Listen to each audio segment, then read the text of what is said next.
Okay, well, let's get started with just kind of really being aware of us sitting here, aware of the pressure of the chair, the cushion on the body.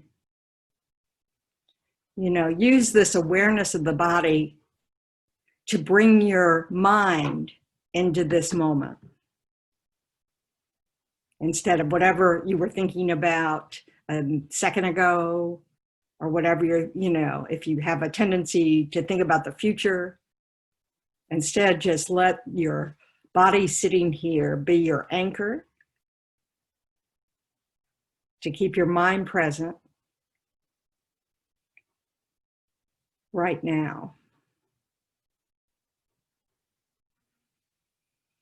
And perhaps take a few deep breaths just to really settle into the body sitting here.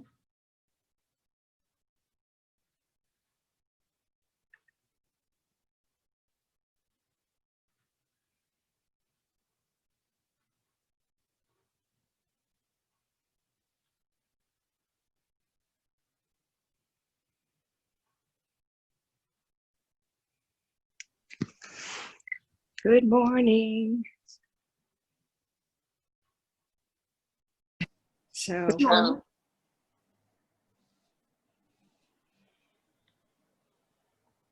we ask everybody to be muted. We've already started the meditation. So thank you. So please bring your awareness more inward.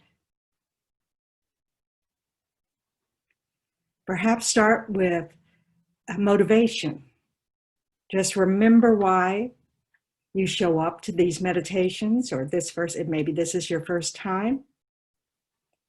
And just think about meditating, that you're sitting here to do this in order to perhaps benefit your mind, which will naturally benefit those around you. So don't think that you're just doing this for yourself, but think of, that you're doing this for all the people in your life.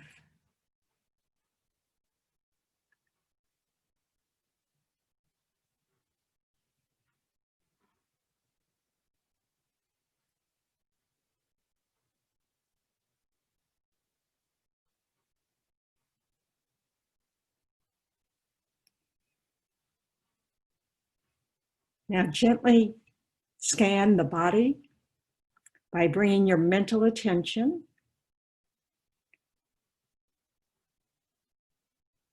to your feet.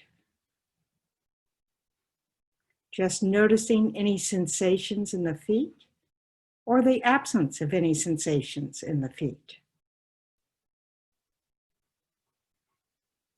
Try to distinguish between the sensation and any name you might give the sensation. Just focus on the sensation itself.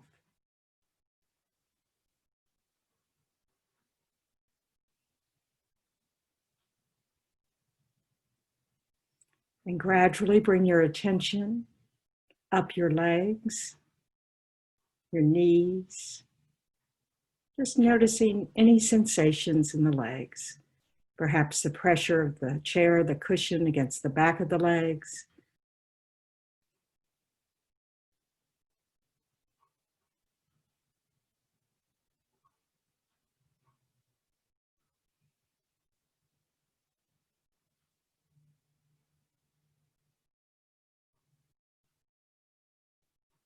And just keep scanning upward to your hips,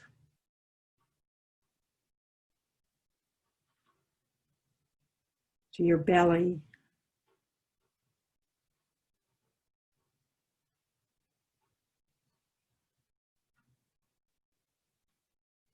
to your lower back,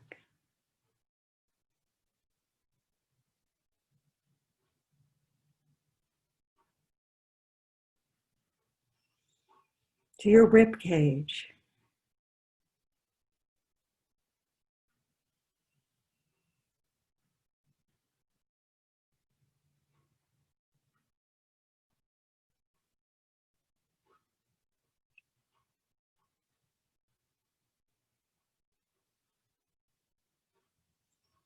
So your upper back and shoulders.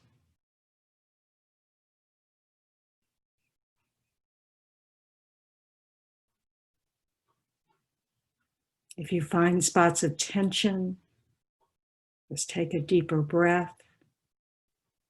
When you exhale, let the tension go.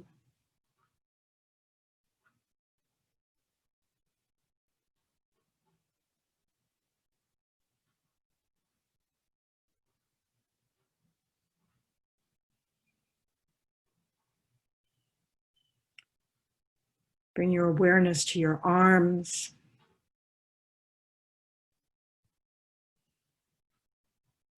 to the hands.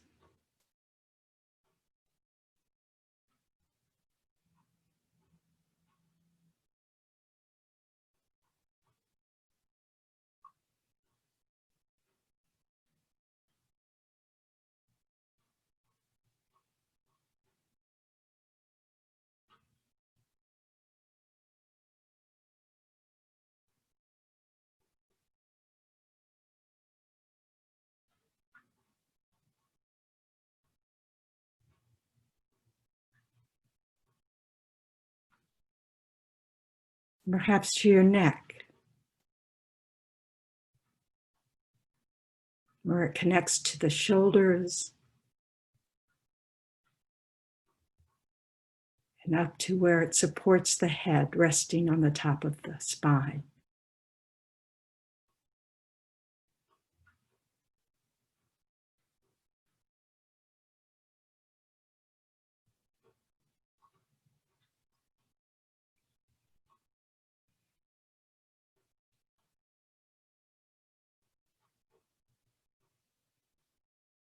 And bring your awareness to your face, to the area around your eyes. Letting your breath soften these areas around the mouth, forehead, the jaw.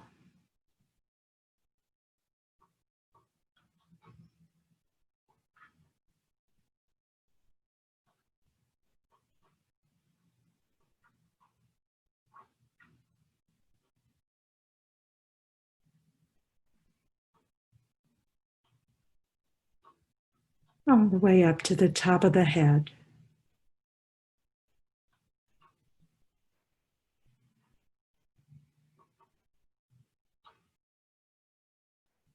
And then bring your awareness to the whole body sitting here.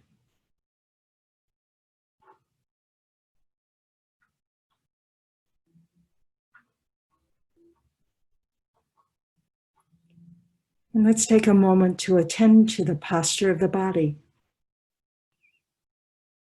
Try to make your posture awake, alert, relaxed. Uplifting your spine, keeping it straight. The shoulders back so the chest is open.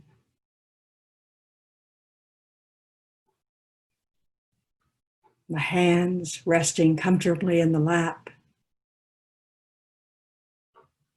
Perhaps the right on top of the left, with the thumbs touching, if you're comfortable doing that. This helps keep our energies balanced.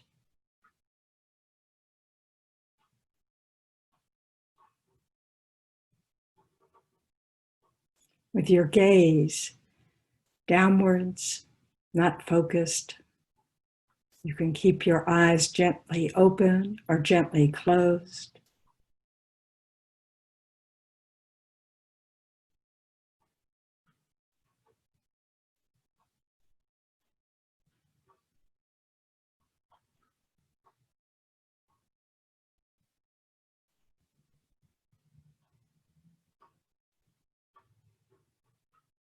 And again, find that sensation of the body, but specifically the sensation of the breath at the tip of your nose or as your belly rises and falls.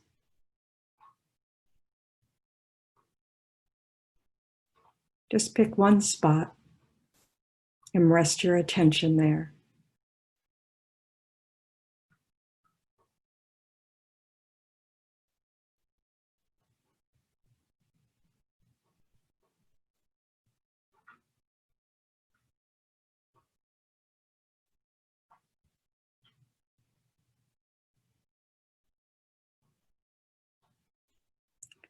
Just think of yourself as a gatekeeper, just watching the breath.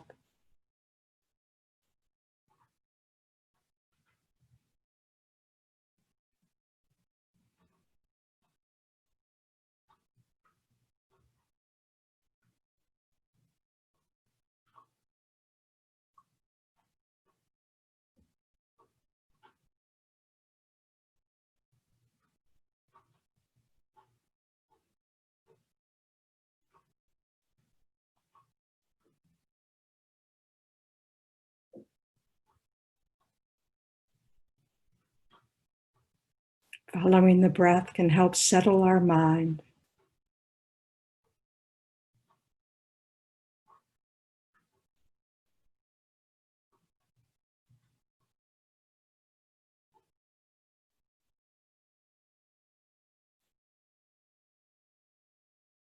So we can use this sensation as an anchor. And when we get carried away by a thought or a sensation, instead of following the thoughts, the sensations, we just gently bring our mind back to the sensation of the breath. The natural rhythm of the breath going in and out. Just the breath.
Now allow your attention to expand,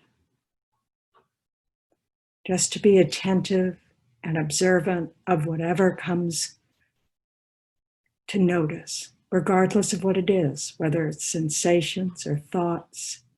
Simply observe them like a tourist.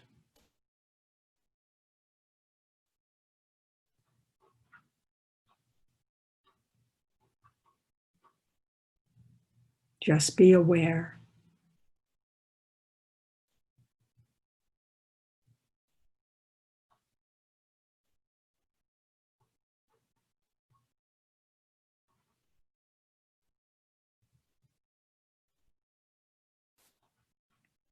Try to forget that there's an observer and something being observed.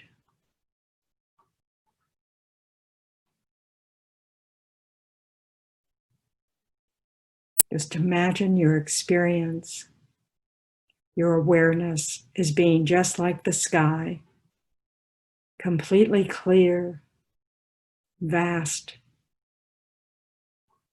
spacious, without end.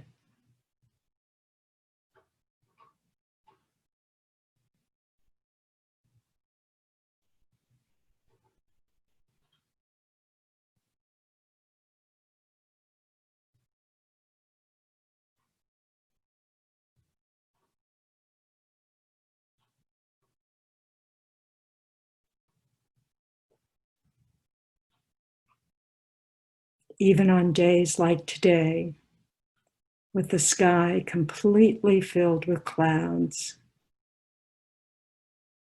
not seeing any part of the sun at all. We know it's there. We know the sky behind these clouds is still there, vast, spacious, without end.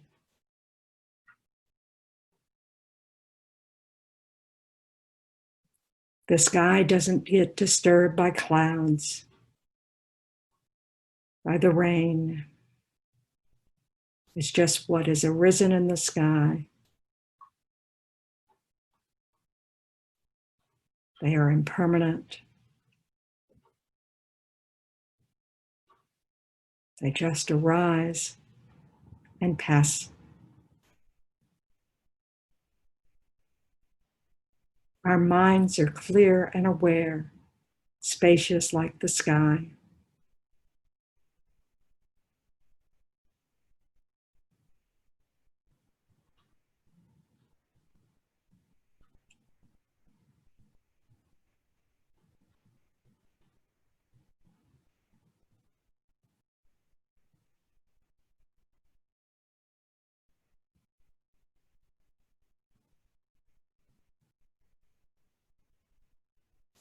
When a thought or an emotion or an idea or an image or a sensation arises in your mind, just observe it.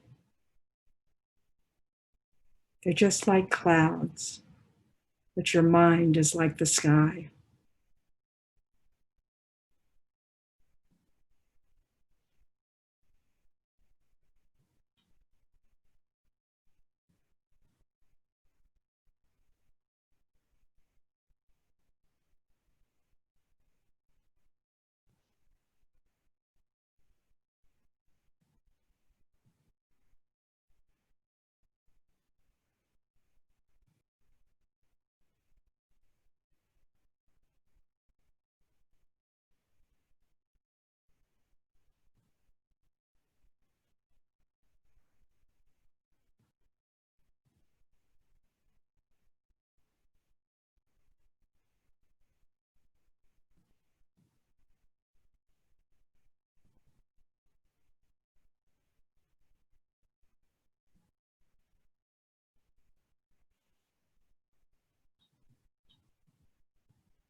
When we are carried away by a thought or an experience, we lose our awareness of this spaciousness of our mind. This vast, clear, knowing nature of the mind within which each thought or feeling arises. It's as if they're all clouds completely obscuring the sky.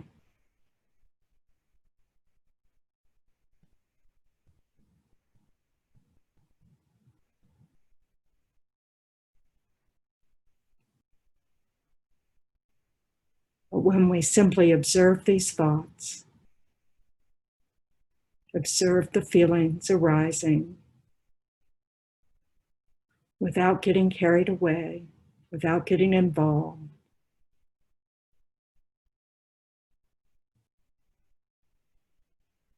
when we can identify with the spaciousness of the mind, with the sky instead of with the clouds,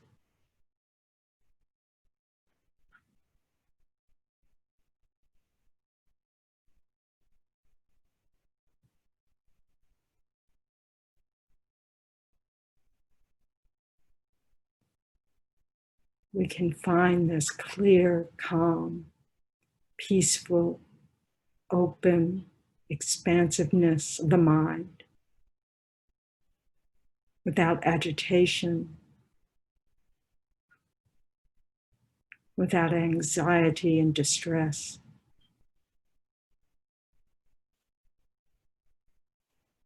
Without dissatisfaction, attachments, and aversions.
And gently bring your attention back to your anchor, the sensation of the breath at the tip of the nose, or as your belly rises and falls.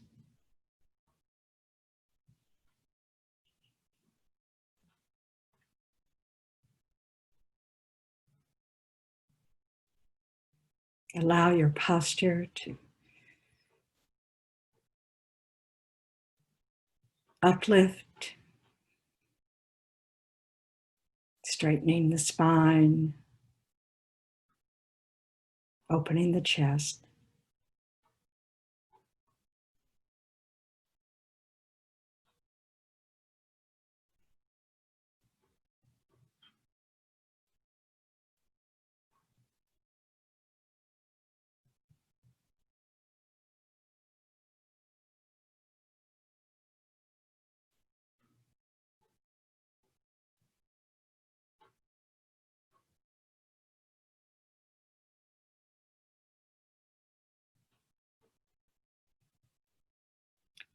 And scan your body with your mind again.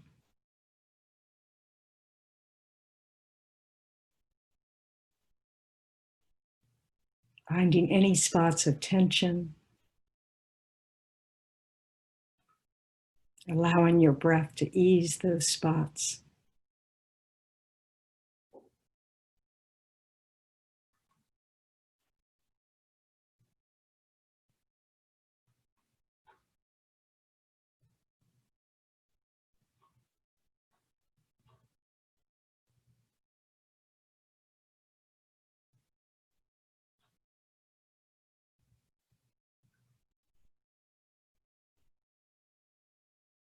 Bring some attention to your toes, the bottom of your feet,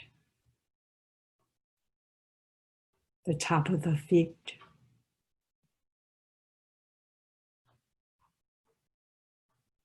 and the legs, the hips.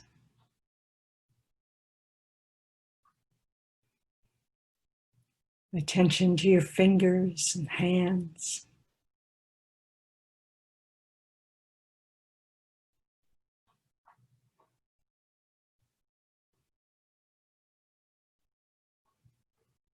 The belly and the chest. Feeling the rib cage expand and contract.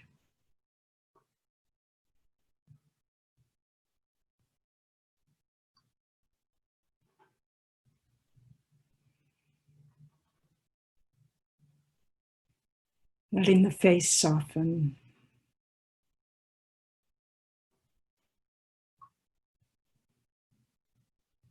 And then bring your motivation that you set at the beginning.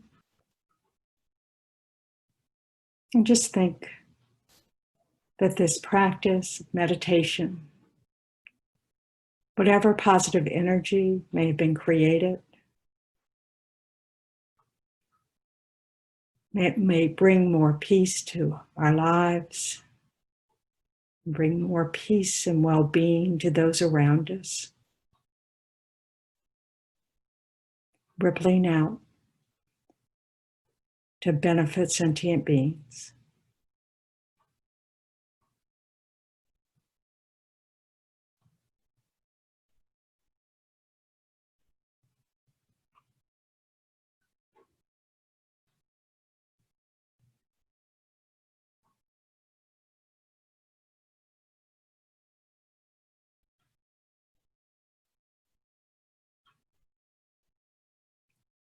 And when you're ready, gently open your eyes.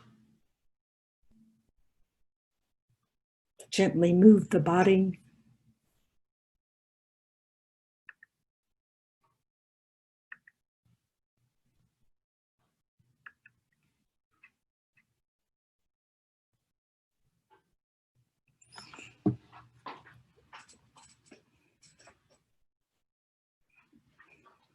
If you need a brief break before the teachings begin, this is a good time.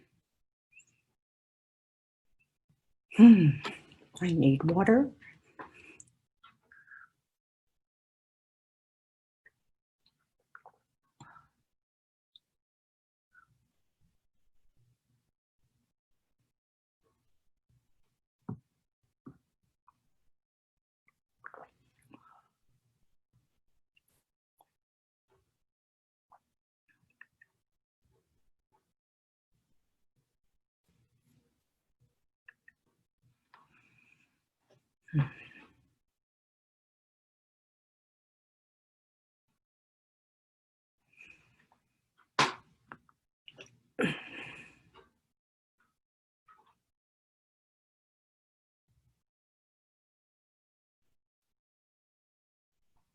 How's everybody doing?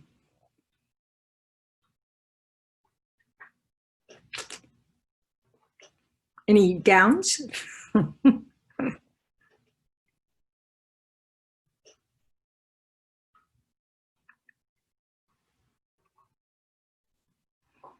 Thank you for meditation, teacher. Appreciate it. Good to see everybody.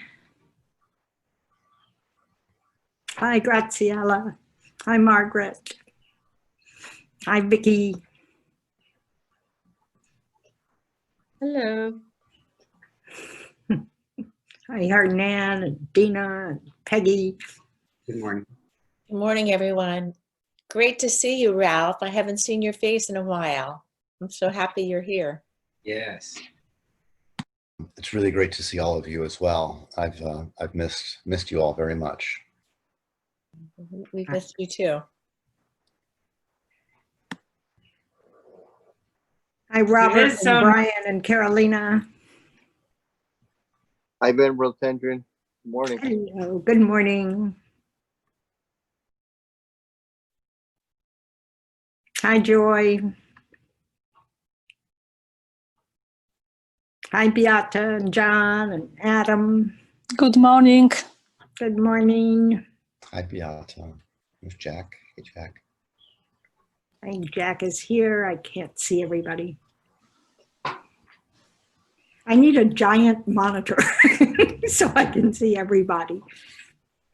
Unfortunately, that wouldn't help. There's like limited. Okay. Zoom limits the amount of like squares you can have on one screen. Well, they're going to have to think twice about that. Yeah. I tried that too. I had a giant monitor and it didn't like help. It just made everybody bigger. Well, bigger's good. With my eyesight, bigger helps. But anyway. So for those of you who are just joining us, please try to get a little settled in your seat. Take a few deep breaths. Really bring your attention to what we're doing now and not what we were doing before or what we're thinking about later.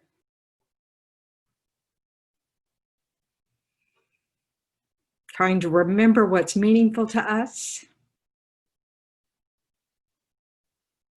And trying to use our time well. And so even virtual connection is very helpful. I know it's extremely helpful for me because I live alone and I don't go anywhere. So I haven't been anywhere, I think in, I don't know, 2 months. So it's very good to see faces and hear voices and instead of just in my head.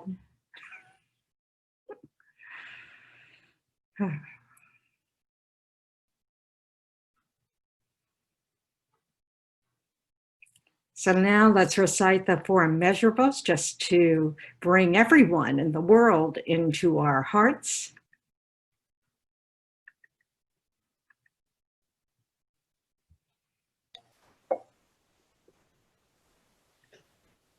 Oh God, I've lost it. Oh my God. Come on. Everyone, if they could mute their microphones.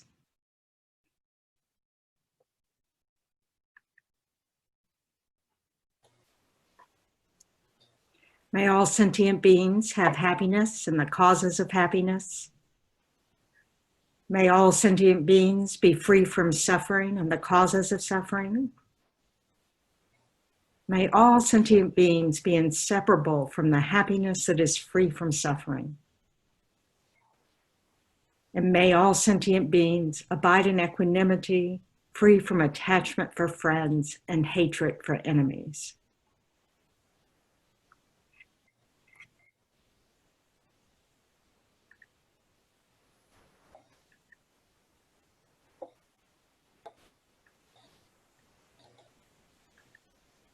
So how's your mind?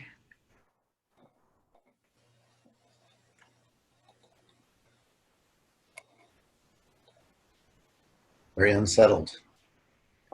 Unsettled.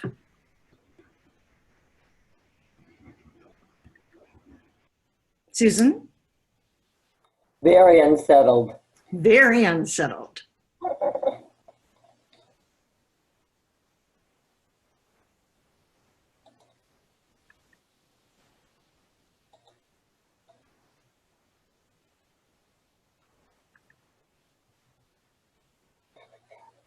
Joy?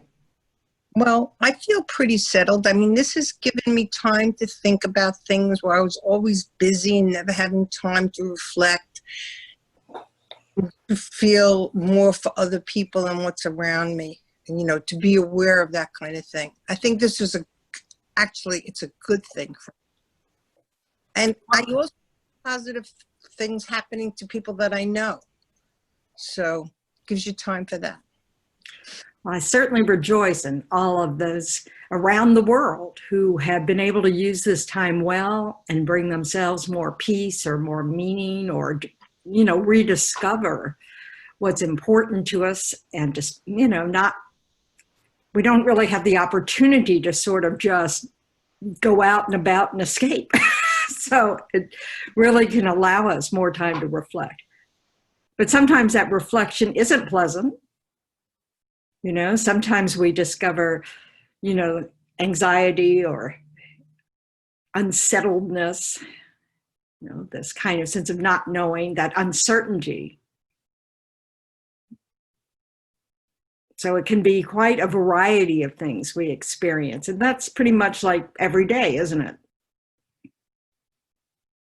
You know, what's different might be just that we are quieter, with less distractions of other people or other events. And so we can become more aware of what's happening in our inner world.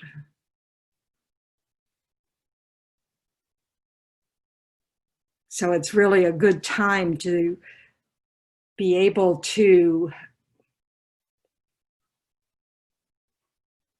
develop some tolerance for whatever feelings arise, for whatever thoughts arise. Being aware of them doesn't mean we have to give them power. It's when we get hooked by our thoughts, where we have one thought and then we kind of follow that thought with another thought, and then we follow another and another and another and another. And all of a sudden we've got this big story going that makes us even more agitated or more uncomfortable.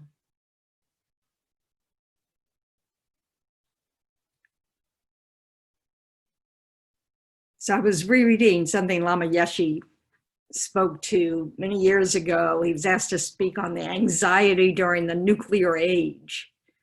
This was a time of protest against nuclear power, nuclear weapons, and war, and all of those wonderful things, the peace and love movements.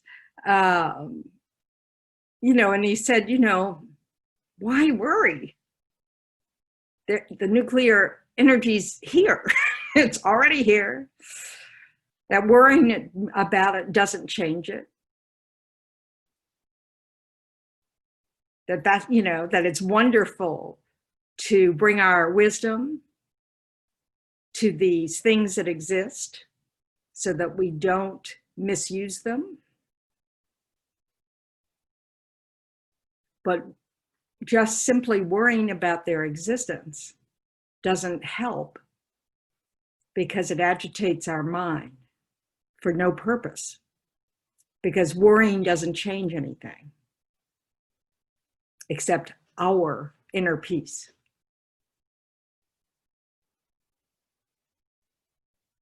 So I thought that was just kind of interesting, just this idea of, hey, nuclear weapons are here. And when we think about what would be the cause of using a nuclear weapon, it's an agitated mind. It's someone following a thought that sees using a weapon as a solution to some problem. There may be anger present, could be even just jealousy of other powers, fear, but they're agitated states of mind. So working on our minds, being able to come from a place of calm, a place that accepts what exists,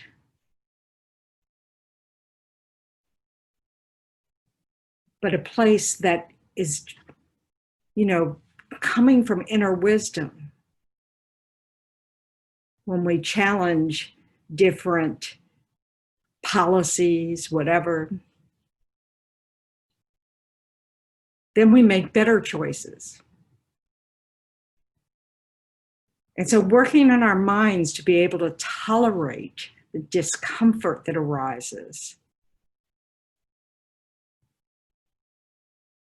helps us respond to things that exist in a wiser, kinder way.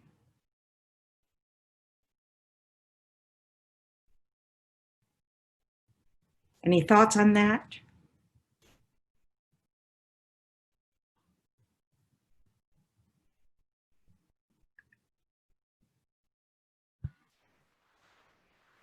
Everything always goes back to patience, right? The fear, Yes. the tolerance, everything. So what is patience? In Buddhism, patience has this idea, they talk about three natures of patience. One is this ability to tolerate the suffering that arises in the mind, the discomfort that's arising in the mind without any wish to retaliate.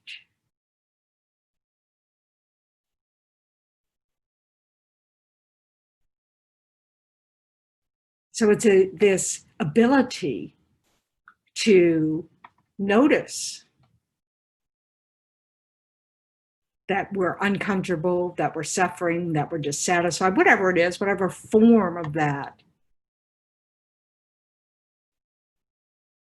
And then instead of, sending negative energy outward to external events or people or, those things that we're calling, our sources of discomfort, understanding that our response is from within.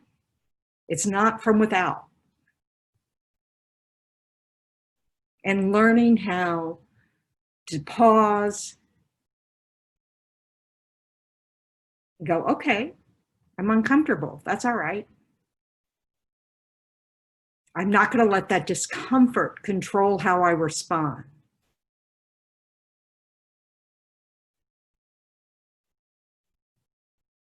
I'm not going to come from a place of aversion.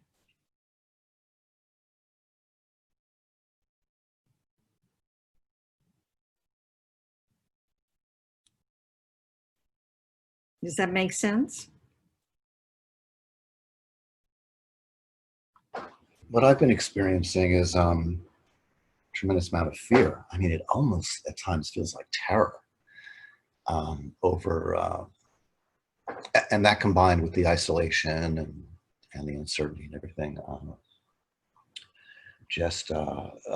it does is it immobilizes me, interestingly enough. It seems my response is not to fight, it's to flight. And flight is not the appropriate response or reaction. See, and that's where I really have to gather my thing here is I have to respond rather than react. So.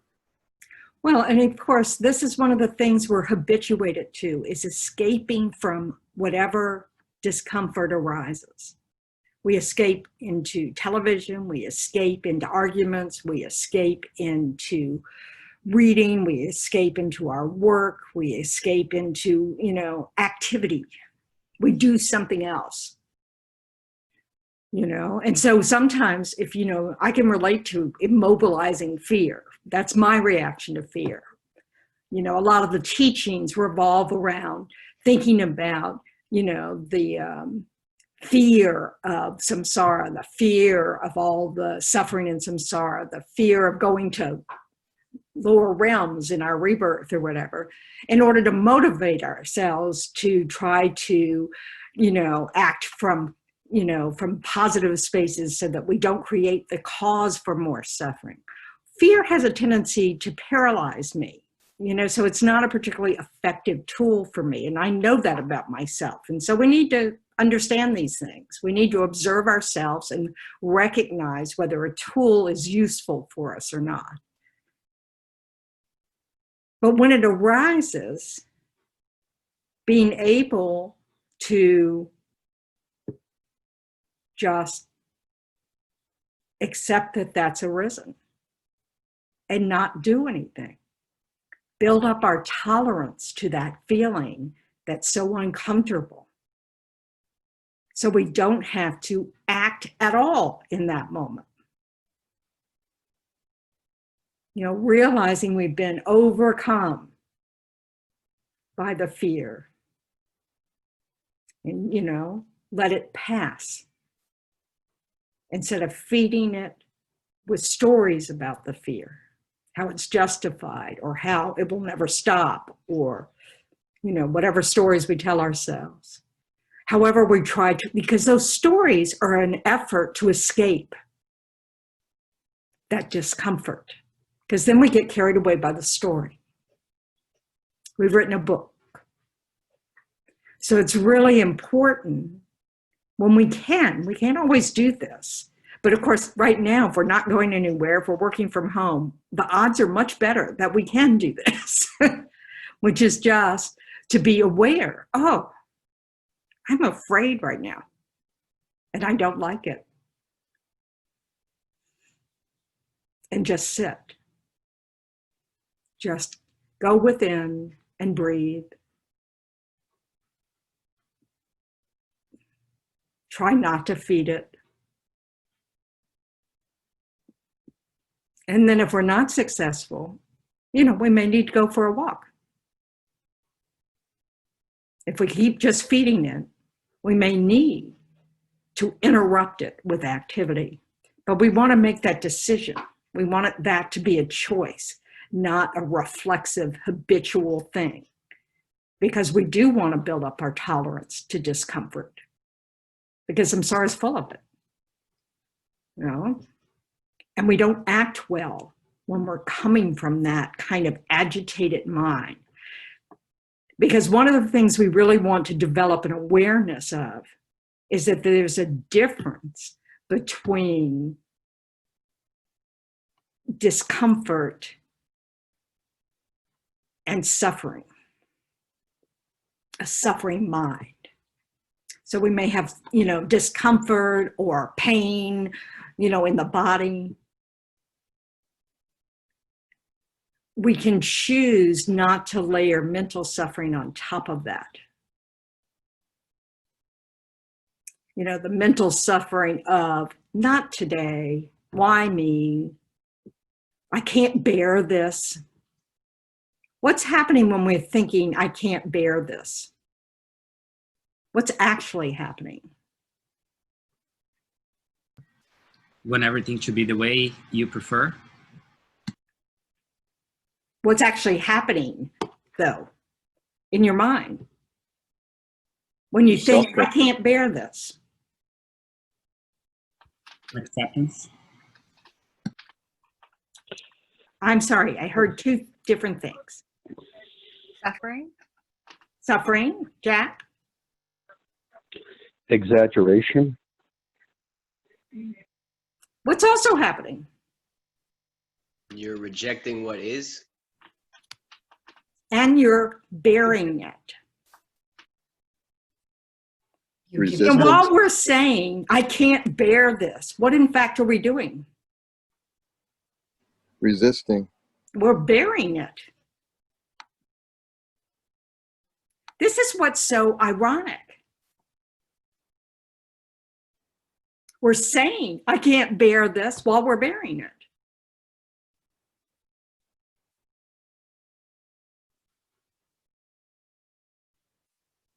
Because saying, I can't bear this doesn't change anything.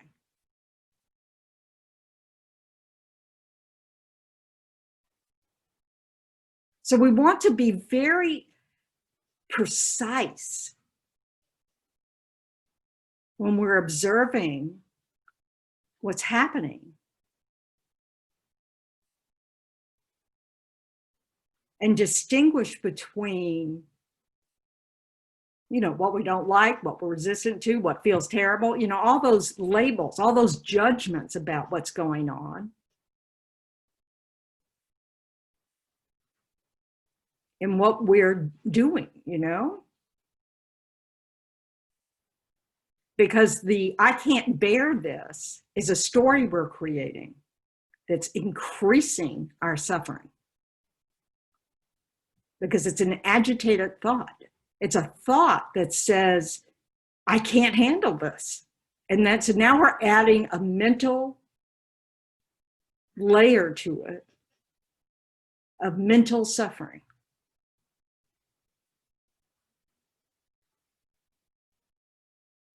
Does that make any sense at all? Yes, totally. That's exactly what I do. Is I go down that rabbit hole of distress, feeding it all the while, and of course the thing is, I bring that awareness that you just suggested to it is what I fail to do so often, and my habit of mind is to escape. Right, or to accept that as the reality when in fact there is something I can do. My Shanti David quote is my favorite. There's something you can do while I worry. There's nothing you can do while I worry. So, but the thing that we can do is wait it out. So when we're in the grip of some anxiety or fear or discomfort. You know, in that moment, our mind's attention has, you know, grabbed that experience. And it will get bored. The mind will move on to something else. Now, this, of course, isn't, you know, if we are being tortured, so there's a new moment of physical pain in every, you know, literal physical moment.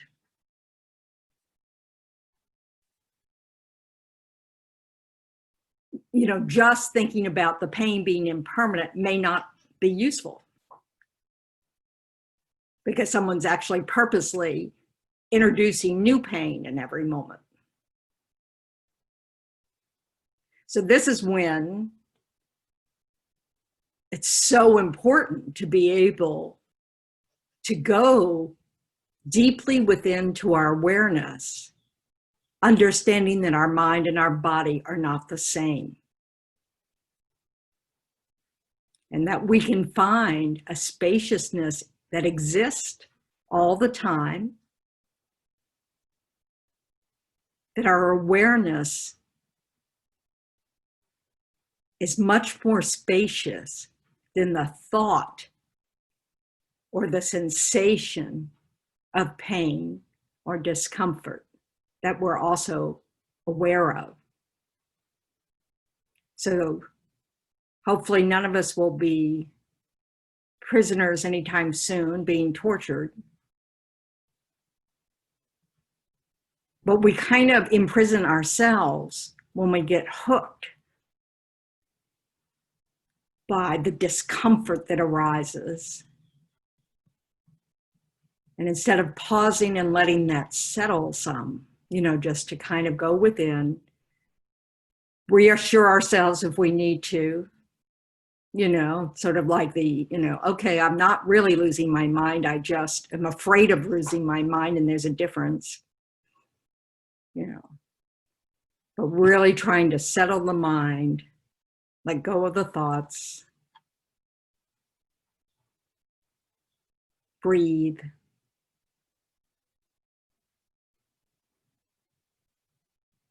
So we're no longer feeling in the grip of something, you know. Of course, it's our gripping. we're doing the gripping. So it's, you know, so this, you know, developing these habits of responding in a different way to whatever's going on, you know, it's a process, and it takes practice. In some periods of time, depending on what is going on for you, it can take a long time. I don't mean in every moment you have to move on, you know, in every moment, but I mean that day after day after day, you're experiencing a lot of this discomfort, a lot of these disturbing states of mind. And we just need to understand that this is, you know, this is a longer momentary thing. It's still arising and changing in every moment, but the circumstances may not be providing any relief. So our external conditions are not changing very rapidly, but we can keep working on our internal conditions. This is how people survive, you know, war zones, you know, they find a pace.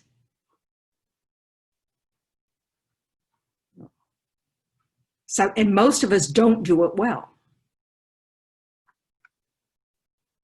But when we read stories, you know, people, you know, biographies or autobiographies or memoirs or whatever, you know, of people who've experienced real horrors, and they're sharing with us how they coped. You know, some people find this inner peace. They're able to come from that place, knowing that that place is always there if we know how to access it. Instead of getting all hooked in the thoughts, the clouds in the sky. Understanding that beneath those clouds, there's just awareness. So is it like basically kind of letting go of the anger and, I mean, sorry, yeah, not gripping onto the what we're angry about and just letting it go as this is not a big deal in the bigger scheme of things? That's another story. Okay. So when it's there, in that moment, it's good to just breathe.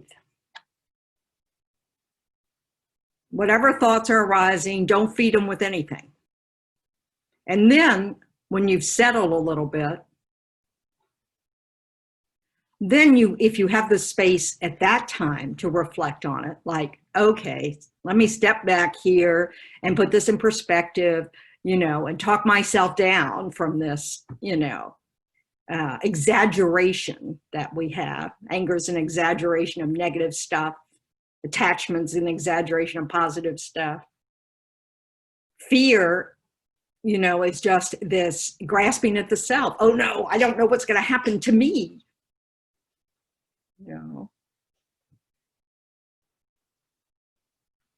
So yes, we want to use our experiences of these moments as stepping stones when we have time to meditate or reflect. But in the moment when they have us, when it's overwhelmed us, then we just need to breathe.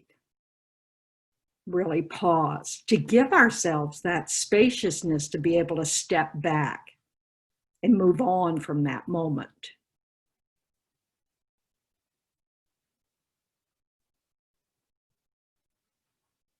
Understanding that the way we label things can have an impact on how we're, that label can represent our interpretation as opposed to just experiencing whatever it is.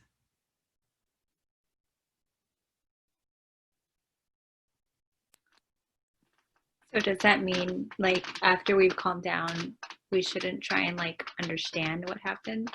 No, we should try to understand it. It's just understanding that sometimes our understanding of things are distorted. In other words, when we act out of places of anger or fear or suffering or greed or whatever it is, desire, whether it's ourselves or we're in the space of someone else seeming to do that, that there may be no logic to the circumstance. So sometimes when we reflect on it, we're looking for logic, when we might have to face the fact that it actually doesn't make sense. That it's really like, have you ever had what I call, your button pushed? In our minds, when our button's been pushed, are not necessarily responding out of logic. They're responding out of habit. There's been some condition that is familiar to us in some way, and it triggers that response. This is from our tendencies, our habits. Sometimes a tone of voice can do it. So we need to be able to step back and really understand, that our response to it is likely to not make sense. And that is true of others as well. So sometimes we have conversations with others and nothing's really going to ever make sense. But we can certainly understand that we've been triggered. And hopefully we can explore that a little bit, with reflection. Not trying to justify our response, but just understanding, I'm recognizing a condition that is conducive for me to lose it in this way. So I need to put it on my list, my mental list of, be alert in these situations so that we can step back a little when they're, so we can start to notice that little bit of, discomfort we're feeling in our bodies, step back to give us some space so we can kind of hear it, whatever it is, in a more, analytical way, rather than just having our emotions there ready to be, react.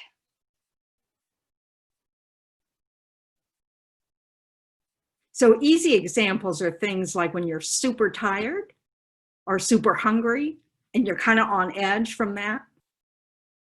We want to be really aware that this is an edge for us. And we're in danger of falling off the edge and, and cracking our head open. So that means we want to, when we're in those places, we want to remember that, so that if there are other people around us, we can, or just, if we're responding to an email, we are able to do it. We can recognize that we are susceptible to misperceiving things because we're already in a distorted mental state due to our hunger or our fatigue. So we're in an exaggerated state already. We're hypersensitive. And we want to know these conditions about ourselves so that we can take care of ourselves in order to be able to take care of others. So that we're not so reactive, so we can have a better chance of responding from, some meaningful place, not just from this very tender, sensitive spot.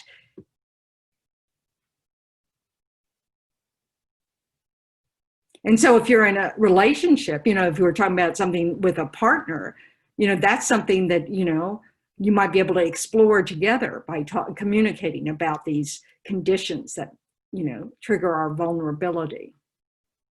But it doesn't mean someone else can take care of our vulnerability. We have to do that.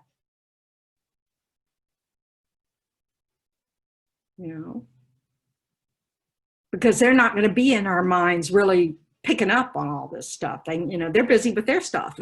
So we have to kind of give each other space.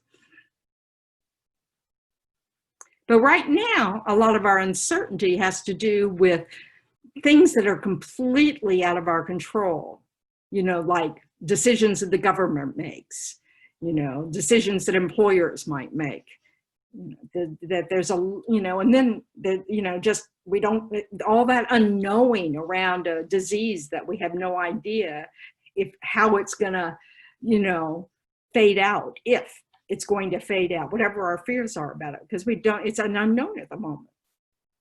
So being able to tolerate, because the reality is, this is what's so interesting, is that when we have time to reflect on uncertainty, we can understand better from our, our inner wisdom. It's not like we don't know anything, that in every moment, we don't know what's going to happen next.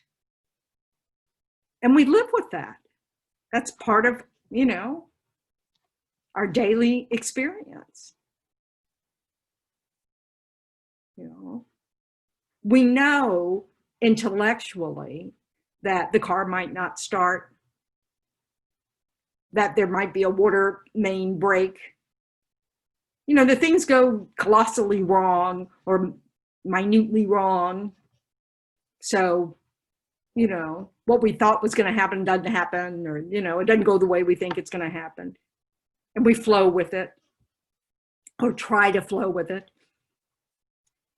So we need to recognize when we're not flowing, when we've hit resistance because of this fear of the uncertainty, or just the dislike of what's arisen. Like, I know personally that I have some real hesitation about, when do I start interacting with others? I feel a tremendous responsibility for all of you. I don't want to, start having classes at the center and, and then turn out that I'm one of those carriers that doesn't have any symptoms, you know, or that, you know, so that I, you know, so if I start going out and I go to the grocery or whatever and say I finally pick it up, but I don't have any symptoms, you know, I get really, you know, kind of like, okay, so how long do you just stay at home and not have any interaction? You know, it's kind of, you know, but the reality is, it's always uncertain. It's just that we have this known thing going on globally. We get, you know, we have some information about things that we can do to help ourselves, but none of them are guarantees. It's just we have to do the best we can. And that's always been true. We're just all now, you know, at this moment collectively experiencing this. It's not one person with the flu, you know, trying to decide whether to go to work or stay at home.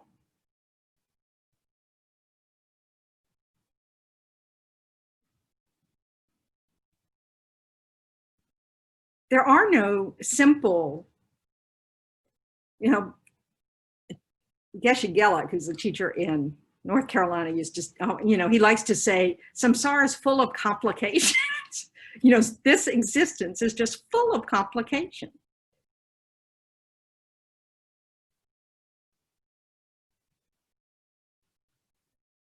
And that doesn't, you know, what the complications are is what change.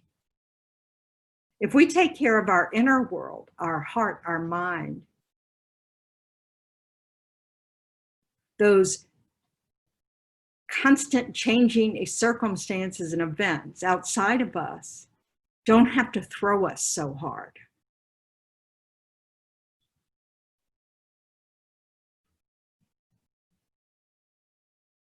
Just because this particular event has a great big name that we're seeing all the time,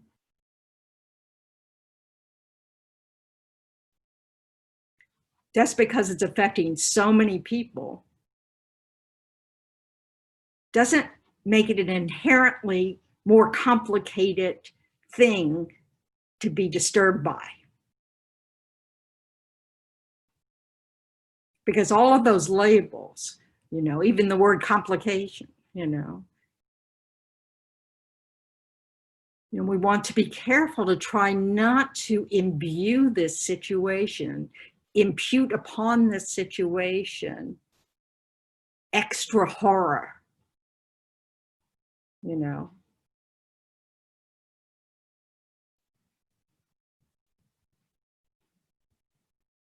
Because we're dealing with those kinds of complications from the time of birth or the time before that, before conception, you know, when we're conceived.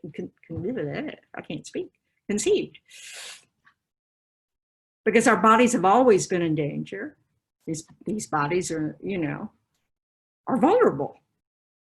They get sick, they get injured.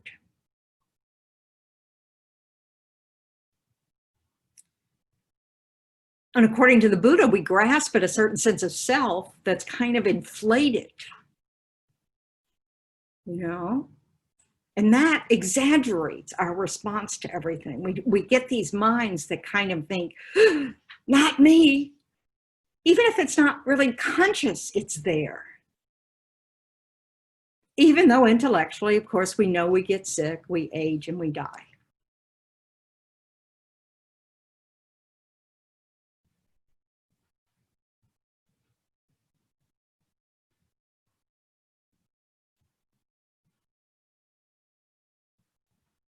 But there's also this, yes, Dina.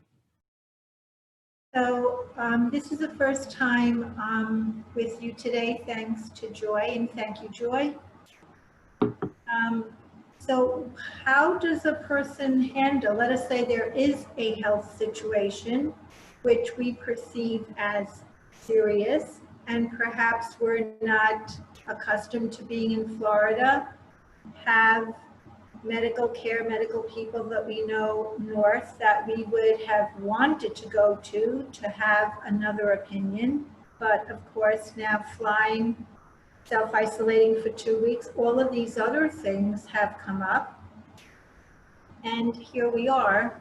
Yeah. And I know it would be wonderful to be able to feel, you know, this some kind of understanding or grounding inside, but it is a concern. So yes, I'm not trying to deny that these circumstances, you know, are complicated. You know, like you said, we're not free to do what we usually could do, like go see the doctors that we know, you know, and even the doctors don't have clear answers, you know, and so it's all, you know, I prefer the days, you know, like when I was little and you go to the doctor and he just says, oh, you have this, and they give you a shot and you know, move on, you know, and they were gods, you know. There was something reassuring about thinking that doctors were, you know, infallible. It wasn't true. So, you know, we have to recognize that we hold on to things that aren't, you know, that it's really just we're holding on to a fiction. And now we're adults. And so we know that, you know, we don't know everything, you know. And so being able to not resist the truth of that, you know, that when we're kind of going, I'm concerned. Yeah, okay. But there's no reason to extend this concern, you know, to create more storytelling around that worry, because it doesn't help. It's just making us feel worse. So we have to kind of look at, okay, I can't do these things, this thing, this thing, this thing. Okay, so what can I do? You know, and we do that. So instead of dwelling in all that we can't do, all that's different and what we would have liked to be able to do, that isn't what's happening. So keep setting those thoughts aside because they're not helpful. They're, you know, we're torturing ourselves with that kind of thinking. So the sooner we can recognize, oh, I'm dragging myself down that road again, you know, I'm going to take a few breaths and stop that. I'm going to quit following that road and focus on what I can do. Take some steps perhaps to do those things if I need to do those things, and do them. And then when the thoughts arise about all the things we wish we could do, to recognize, oh, I'm just making myself miserable. You know, and it doesn't help. So we need to do something to interrupt that thought. So deciding to say, get up and do something else because we're caught up in all this, you know, this story that's not helping at all.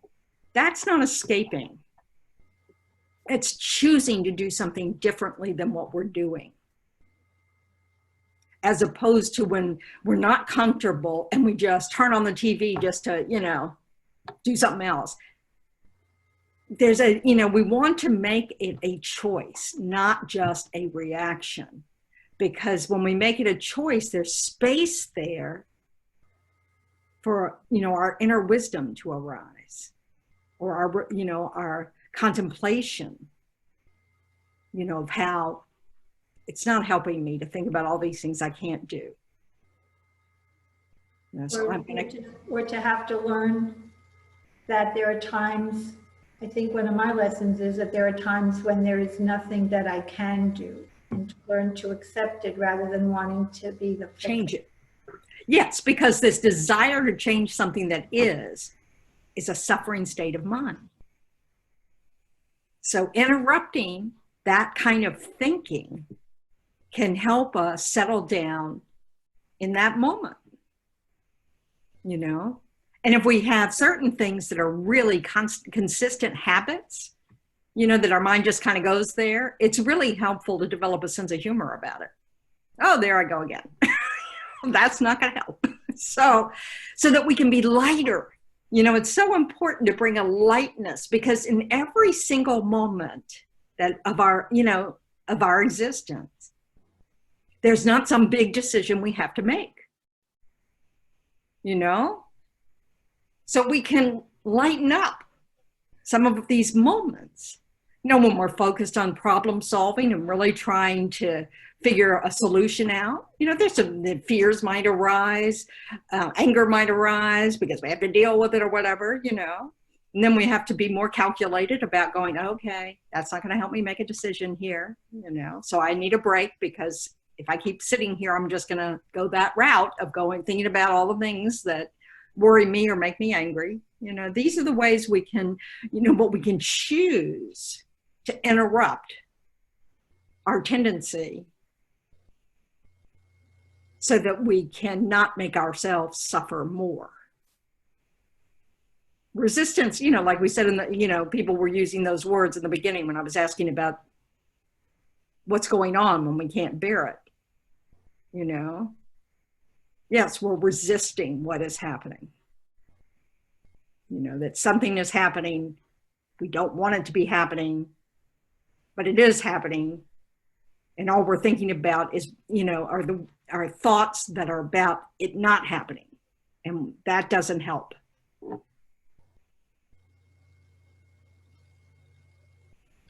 Does that help, Dina? Mm-hmm, it does. Thank you. Thank you.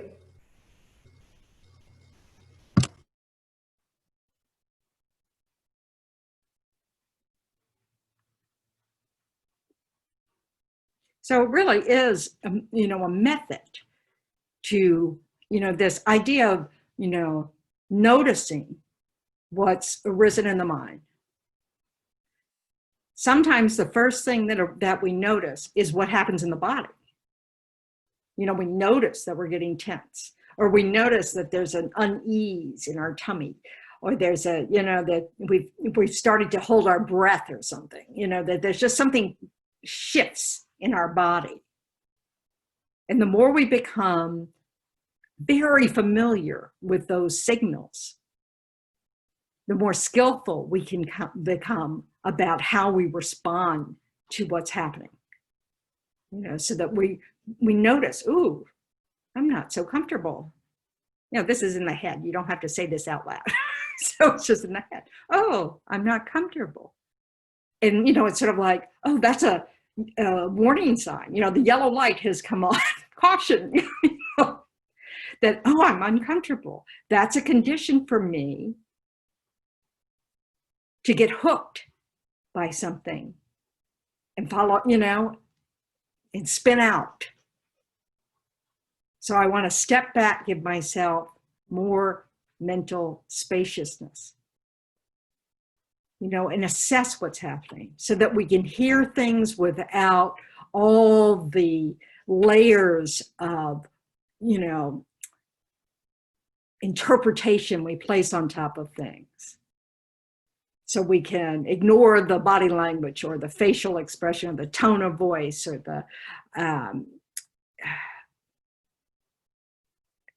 and concentrate on the words. Say, what are they really saying to me in this moment? So that we can choose how to respond and not just react to things because we feel in danger or we feel judged or we, you know, whatever those things are that we have, those triggers, those buttons. So that if we can assess, oh, you know, I really don't like the way this is going. You know, say someone's being inappropriate at work towards you. You know, we want to be able to recognize those clues. This isn't quite right, so that we can take ourselves away from the situation if possible. You know, so it's not like these clues are meaningless. It's just that we don't want to be reactive, because the way we've been reactive may not be helping us. We may be overreacting or underreacting. You know, we don't want to exaggerate and we don't want to minimize. We want to be able to come to a place of doing our best to seeing how something is, and then choose how we want to respond to it. And this takes self-awareness. This takes developing our inner wisdom. This takes listening to the inner wisdom we have.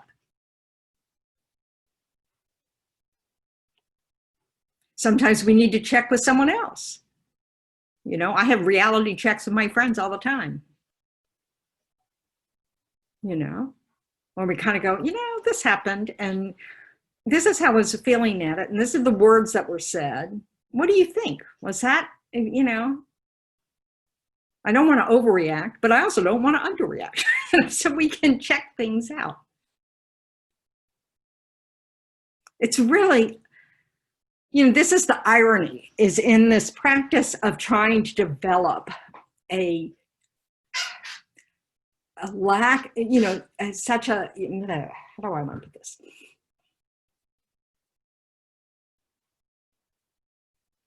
Instead of reacting with this intense desire to build a fortress around this sense that of I, me, you know, protecting myself, you know, we want to do the ultimate in self-care, which is really be an accurate, you know, let our minds be an accurate reflection of what's happening without all the stories we put in there, without all the loaded terms that we label things with, bad, good, you know, creepy, you know, serious,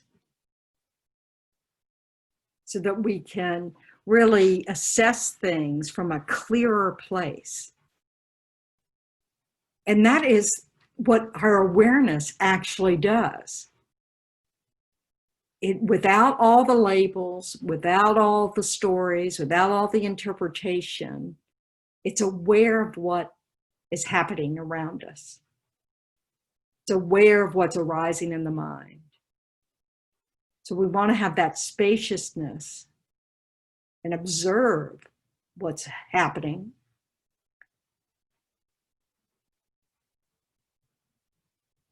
And respond accordingly.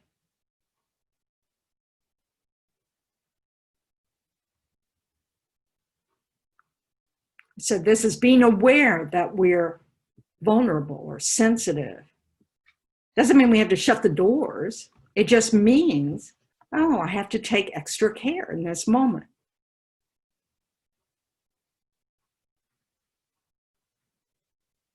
So that takes a lot of, you know, personal awareness. That takes a lot of personal thinking. It's really about starting with just noticing. Okay, not comfortable.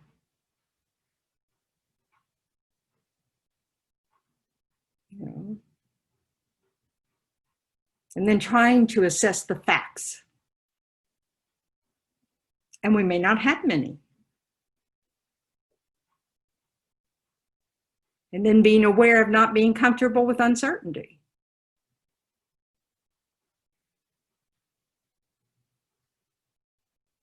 But not letting that discomfort influence our response.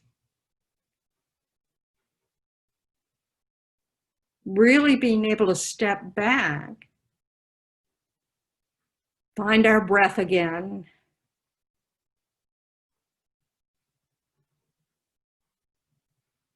go within our you know, inner awareness where there's some calm beneath the chaos.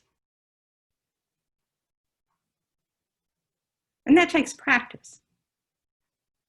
And it takes practice when you're just sitting quietly without being in the thick of things, or walking, you know, mindfully.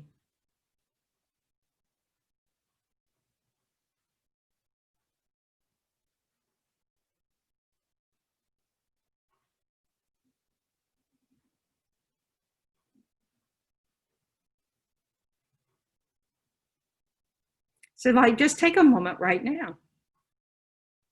Breathe. Close your eyes for a moment.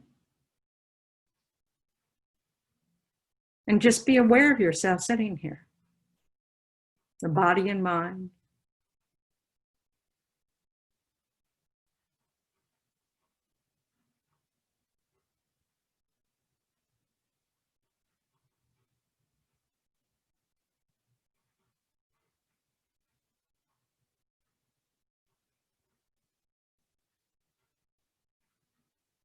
without having a response if there's something you have to do.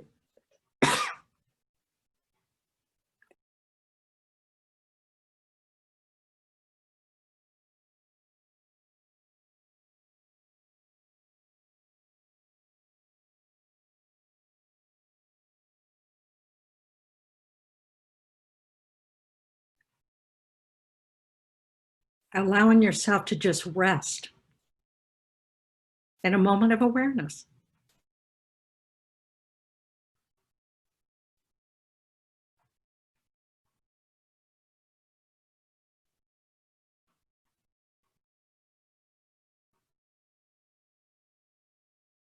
This is where the following the breath can be so helpful as an anchor, giving us, something to place the mind upon.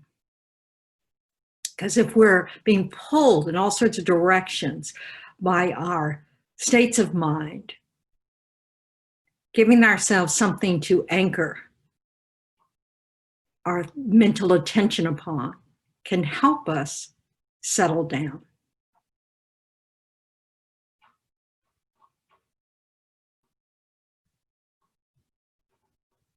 Because in most of our moments, we don't need to act.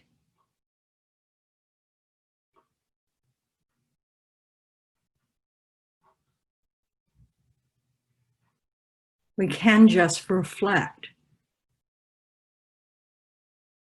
or just be.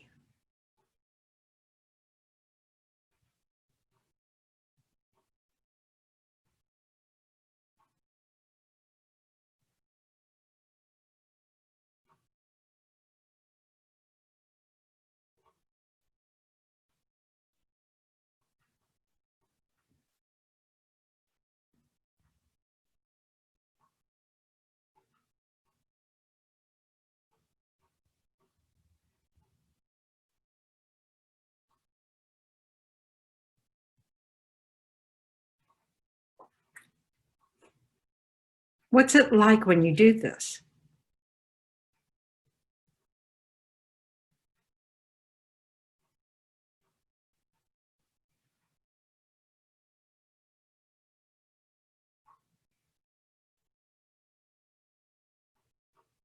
For me, everything that I thought was so important starts to dissolve. See, we want to remember that.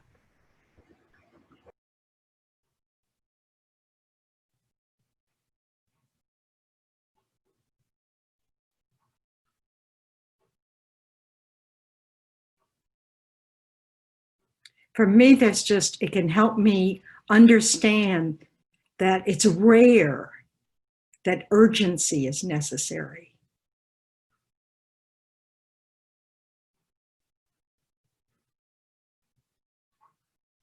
And that can help. That we're not pressed to feel like we have to have the right answer right now in this moment.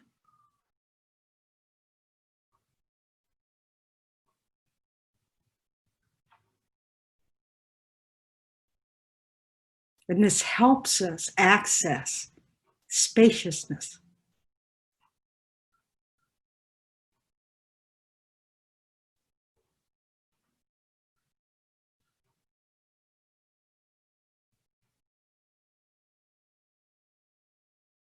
So if you're not accustomed to doing that, if you're always, doing something, even if it's just mental engagement, like watching something or picking up a book, you might want to just practice. You set a little timer on your phone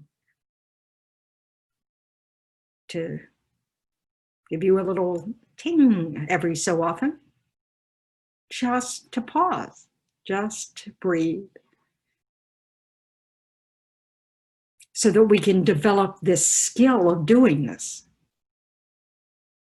So when we're in the grip of something, we can more naturally just mentally step back. Go, oh yeah, that's right. I have time.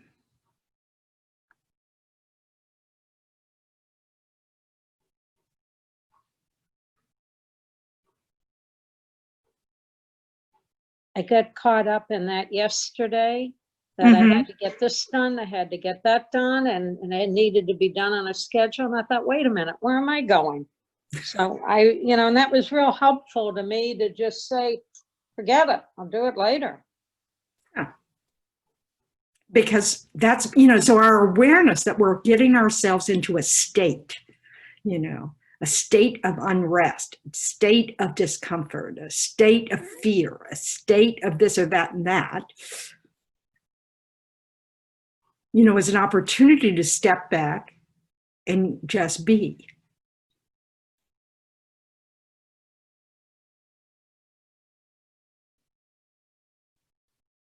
And it's amazing how just taking a few of these moments through the day, or many moments of these during the day,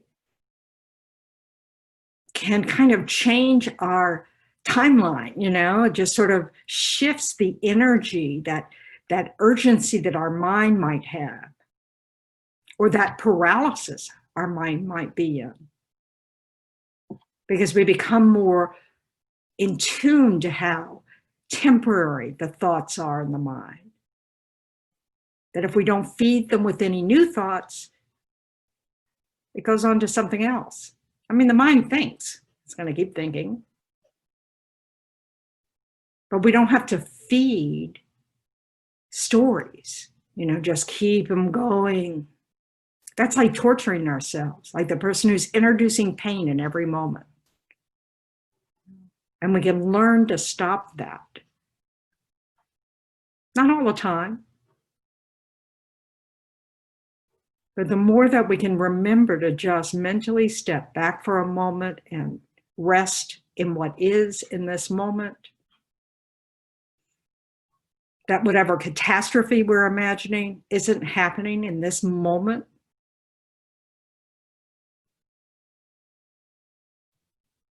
That we're still breathing, we're still aware, that a lot of our body's still functioning, maybe not all.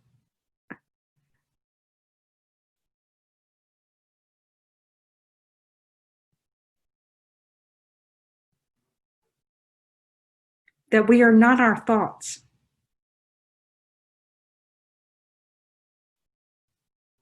We are not our tendencies. There's choices in every moment when we become aware of the moments. And of course, a lot of what we're going to choose to do is what we've been doing, taking care of our bodies, taking care of our jobs, But every now and then, there's something we're doing we'll recognize as going, that's not helpful. I don't want to follow that tendency.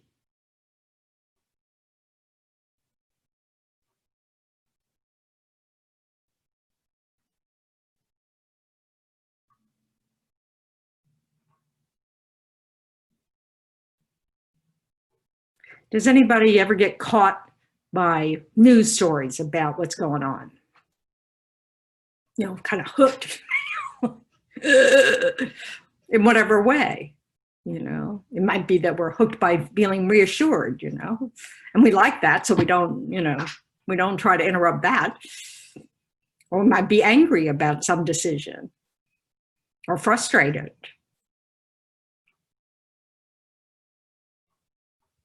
So it's so important to step back going, okay, I'm making myself feel worse now. We might all feel, our community responsibility of knowing what's going on, but it doesn't mean we have to, feel like we can do something about every moment that's going on, because, a lot of these things are out of our hands.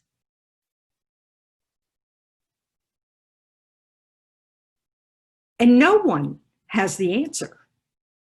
So whether we agree or disagree with the interpretation being presented, we don't need to have it constantly confirm our already strong viewpoint, because that's part of that grasping. Oh, they're not agreeing with me. And sometimes the grasping is the other way. Oh, yes, I'm totally 100% there. All of these things can end up becoming, a trigger to uncertainty, that not the uncertainty is there, but our fear of the uncertainty.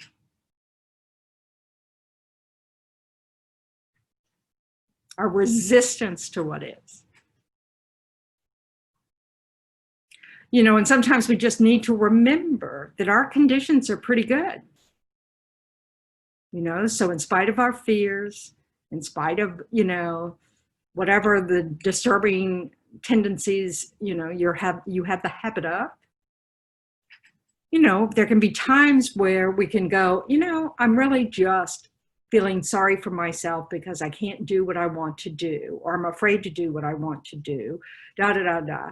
And other people by the thousands are struggling with getting enough food to eat, are struggling with getting any kind of health care at all, are struggling to keep their jobs, or have not success, they've lost their jobs. Their world's been reduced to very practical matters. And so we can feel compassion for their situation and gratitude for all that we do have, all that we can do. And recognize that we may have what Lama Yeshe likes to call the self, or called, passed away in 1984, the self-pity mind. Poor me. I have all these worries. All these terrible things are happening. I have so little control.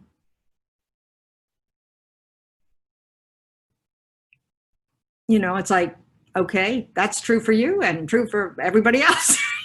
It's like, yes,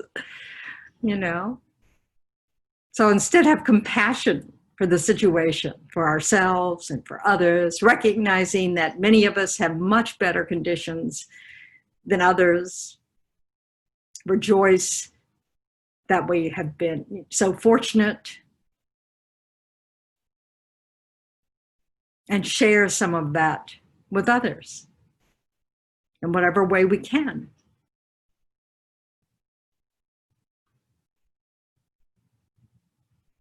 Which might be giving a voice to policy decisions or policy discussions, signing petitions, whatever it might be, calling our congressman.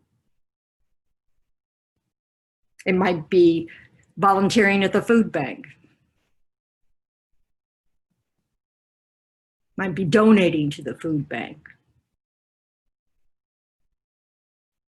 Might be donating to the centers so they can keep paying me. No self-interest there.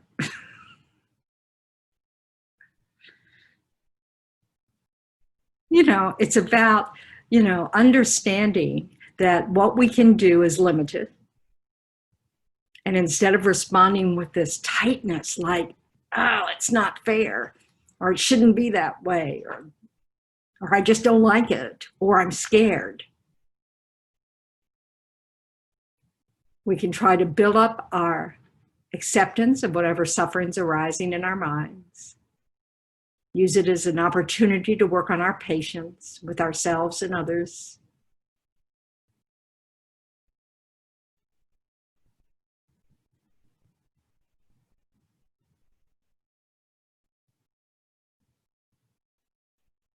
That there are many, positive things happening. Making sure that we look at those, find the stories about all these people who've been very innovative and had resources that they've been able to put to wonderful use. And, there are people, like Faye was talking about last week about, there are musicians out there on Zoom and YouTube, trying to, uplift us.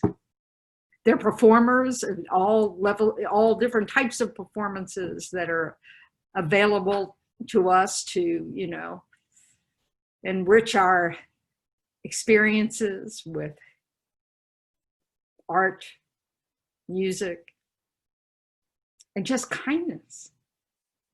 You know, it's wonderful seeing these stories about these little ways and big ways that people have tried to cheer each other up, have brought resources to those without.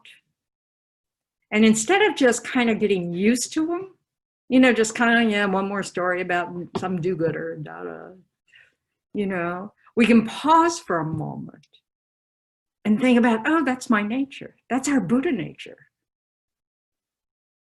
You know, so through all the greed and the fear and the anger and the, you know, all the different disturbing emotions that we have, you know, we also have incredible kindness and compassion and love. And we're very, you know, innovative about how to express those things. And this is a wonderful thing. And we all have these qualities. Some of us don't have the opportunity to let it shine in this particular moment, you know, at this time, because we're more restricted in our resources.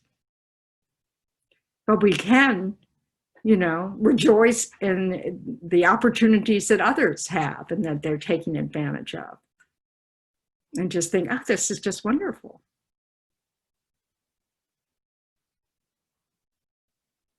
So give our minds a break from what is going wrong and look at what's going right. And let it be heartwarming. Yes, Faye. Oh, yes, Faye's putting up on chat, you know, you can email her to find out the links for these musicians that are out there, and they chat as well as play their music. It's really kind of, you know, it's very intimate and wonderful. Thank you. So we really want to make use of these things. Steve sent me a link the other day to, you know, these ways to like travel through the internet, you know, to just be able to, you know, go to places I've never gone to. Granted, it's just, you know, on film, you know, how film's probably not correct these days, but being able to see the images, you know, because the world we live, the planet we live on is beautiful. And of course, according to the Buddhist teachings, all this beauty that we experience is the result of our positive actions, all the good things we've done in the past. So all those beautiful flowers and beautiful, you know, views. I mean, I even like the, you know, when your TV goes into pause mode or something and it shows all these images, you know, giant size, because on your TV, not this little screen like this, you know, beautiful scenes from around the world, you know. No, there's no reason not to enjoy those. That enjoyment is the result of our positive actions in the past. We just don't want to cling to them as if we should be able to be there in every moment. We just enjoy them when they're there. We don't hold on to them when they go. And that's the same with whatever is going on in our mind, whatever experience we're having, whether it's pleasant, unpleasant, neutral. We just observe it when it's happening, enjoy it, if it's pleasant, and not cling to it. Recognize when it's unpleasant. Recognize that we're tolerating that. But recognize, you know, we don't have to feed it. Make it last longer, because that's what our clinging does. We're trying to make something last longer, or we're trying to escape faster because we don't like it. We're clinging to our own attachment or, you know, an aversion. We want only what we want, and we are averse to anything we don't want. And so we're constantly seeking just having what we want and running away from everything we don't want. Instead of letting it, the impermanence of it, manifest. Or clinging to, oh, let's keep this nice moment, let's keep it here and grab on. That's not possible. And our resistance to that reality that it's not possible causes us extra suffering.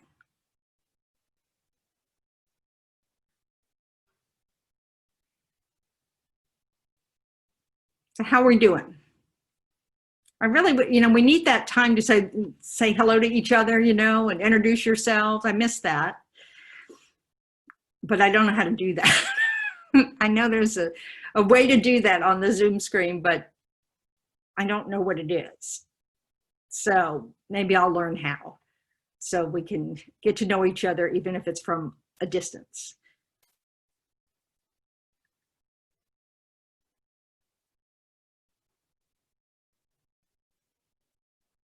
Anybody have anything they wish to share? Or Tali? Oh, there's classical music lovers. So check your chats. Yo-Yo Ma will play a Bach concert today at 3 p.m. in honor of COVID victims. You can watch it live on his YouTube channel.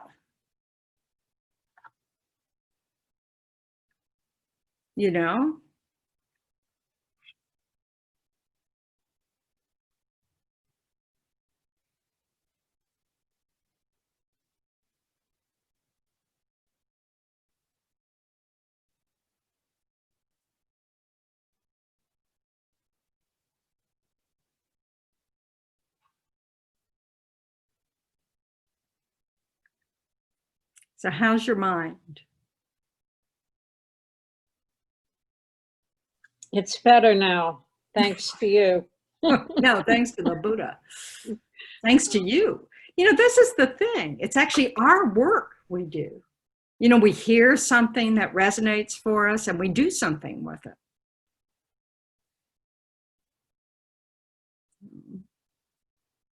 Thank goodness.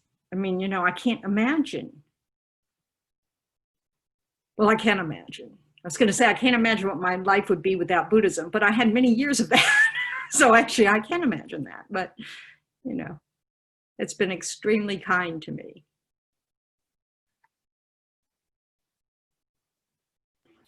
So now Ralph.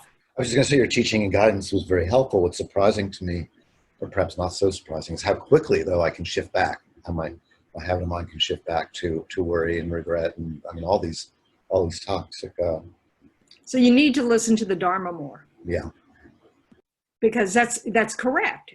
Until we've developed a new habit, our tendencies take us, this is what samsara is, according to the Buddha. It's uncontrolled, delusions that arise. We just have this constant, habit energy of, these disturbing emotions that arise. And right now we're kind of out of control because of them. They are in control. We just follow the habit energy. And so learning how to interrupt it and reduce the power of those habits and increase the power of other habits takes time, takes consistency, and it takes, and so we need to give ourselves all the tools that we can. So I do find listening to Dharma talks, recordings of Dharma talks, very helpful. It's because I forget too. I forget. Oh, okay. Yes, Joy. Oh, you're muted. Let me. Okay. Yeah. Okay. So I think those little books that we have in the lobby that are free are very informative. And I try to use them every day, especially if it's bothering me. I read that and I realize what's bothering me really doesn't mean anything in the scope of everything. So just even reading a couple of paragraphs, really. Yes, that's really important. And so when we're not, when we don't have the Lama Yeshe Wisdom Archive books, at our fingertips, you have the Lama Yeshe Wisdom Archive online, and all of them are there. All their teachings are there. And it is really worth your time. This is that self-care, you know, of, you know, browsing, reading a paragraph here and there, looking at, you know, just zeroing in. Say you just need something about compassion just because you're not feeling it. So, you know, you search by that word and some teaching will come up. And they have all these what do they call it? I'm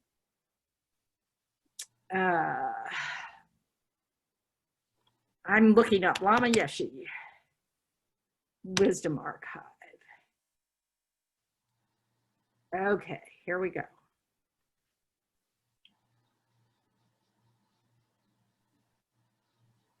So can you see that? Just nod if you can see. Yes. Okay, thanks. So they have multimedia things with titles, you know, that you can just click on, and those are ones that have little short videos as well as you know, teachings, transcripts of teachings, and they're short. I was looking at one today, the let's see, the Merely Imputed I. It was really wonderful. You know, I also listened to, you know, Lama Yeshe, you know, something on, what was it? I don't remember now. See, it doesn't have to last long. But, you know, so we have access. You know, this is lamayeshe.com. You know, and you can look up teachings.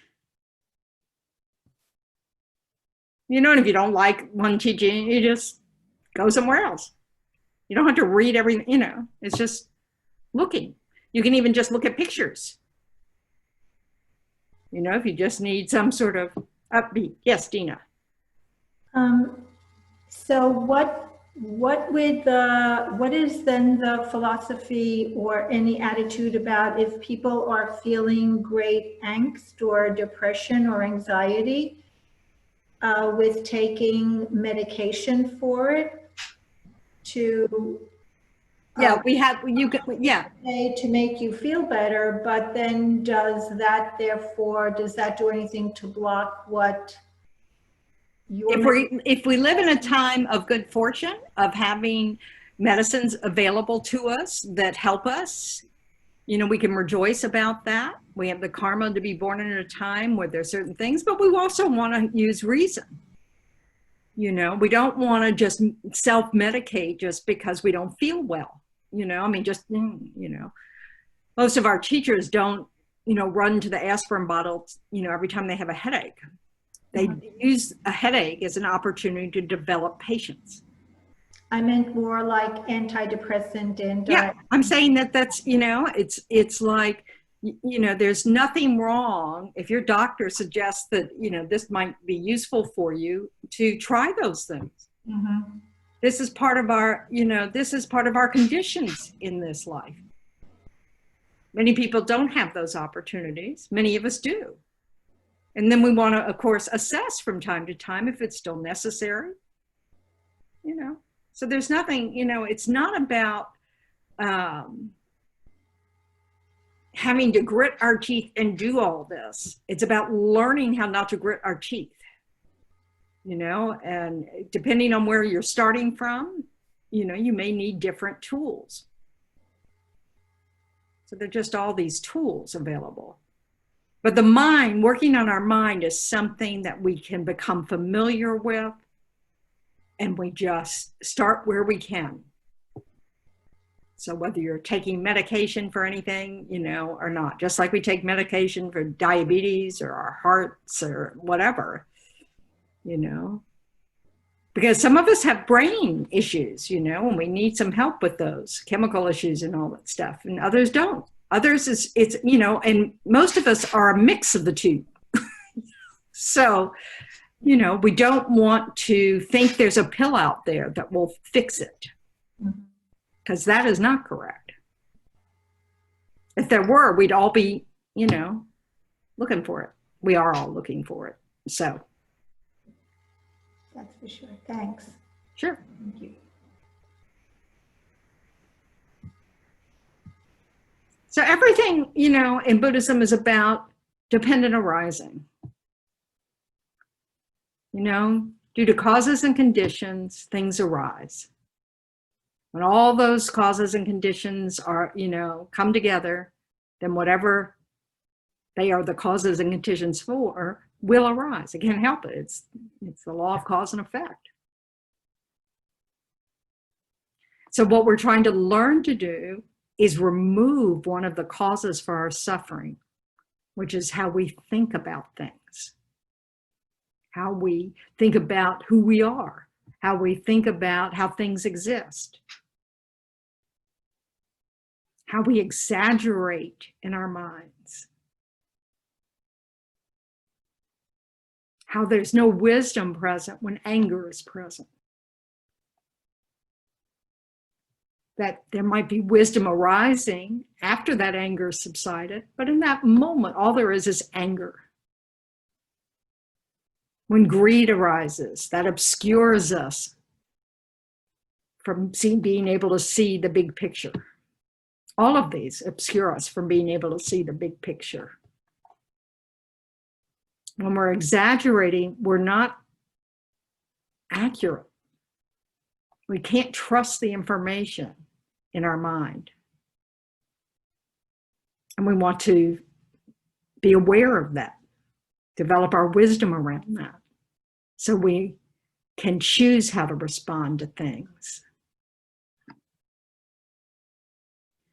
So that's enough for today. We're out of time.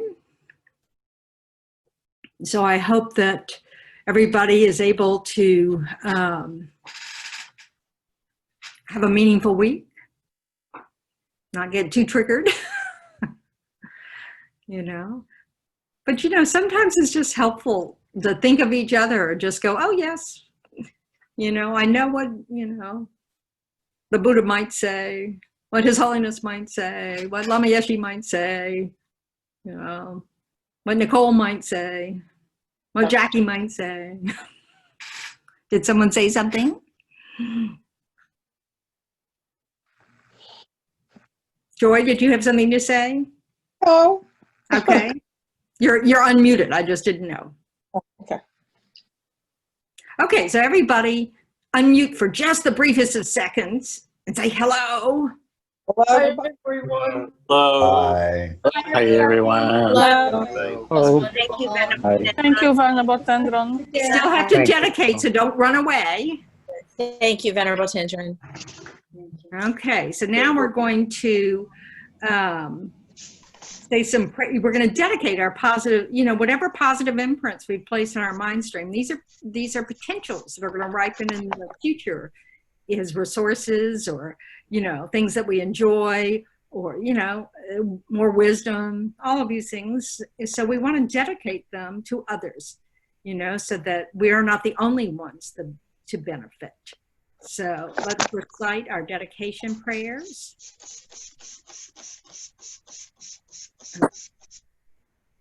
Someone's not muted. Okay. So remember your motivation in the beginning, you know, this idea that, you know, we do these things to not only benefit our own states of mind, not only to benefit ourselves, but also with the hope that, you know, that we'll ripple out to benefit others. So we're dedicating our merits, which are just our positive imprints.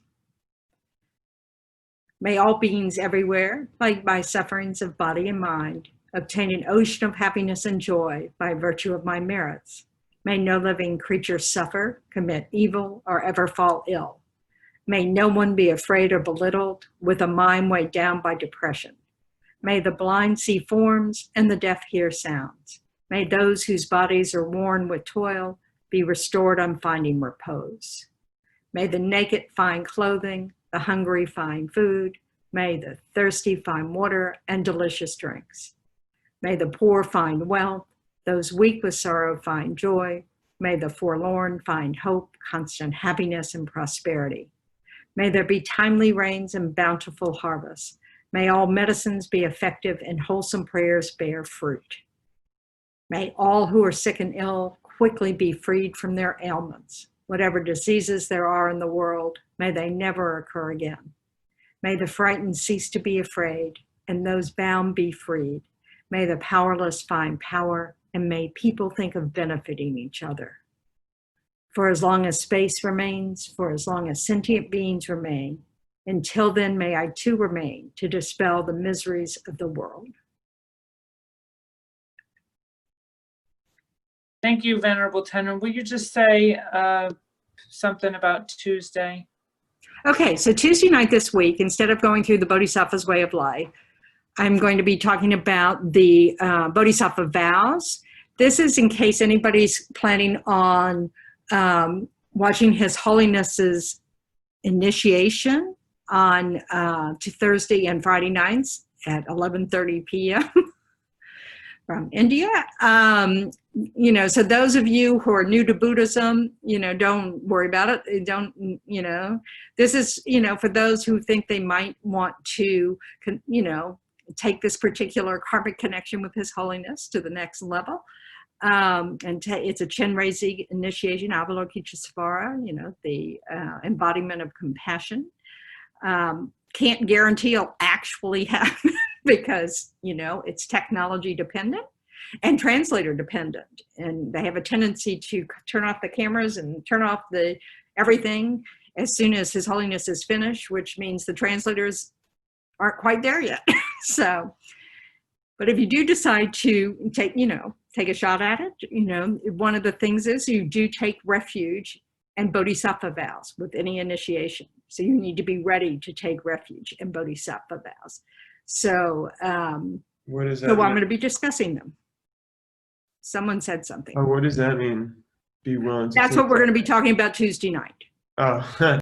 Okay, I don't have time to do it now. So bodhisattva vows are the activities that help us train our minds to want to become enlightened for the benefit of all sentient beings, to be able to bring everybody to a state without suffering. So, but so anyway, so this is for people who've been around a little while, you know, who feel like they've taken the path of Buddhism as their path, because that's what refuge is about. So that doesn't apply to you, but everybody's free to come to listen to the discussion about the Bodhisattva vows, whether you're interested in going that direction or not, doesn't matter. So check the calendar and get the link for the Zoom class Tuesday night. It'll start at 7. Theoretically, it ends at 8:30. Somehow I don't think that'll be enough time, but we'll do our best. So It's a different link? Is it a different link? You know, I don't know. You'll have to just go to the calendar and Alrighty, thank you. That's over my head. It's probably not, but I don't know. So anyway, so take good care. You know, Thank you very much. Thank you. Thanks for joining us, everybody. Thank you. Bye. Great to hear your voices. Thank you. Thank you. Thank you. Thank you, everybody. Hello. Thank Nice you. weekend. Bye. Thank you. Thank you. Thank you. Thank you, Tendron. Bye.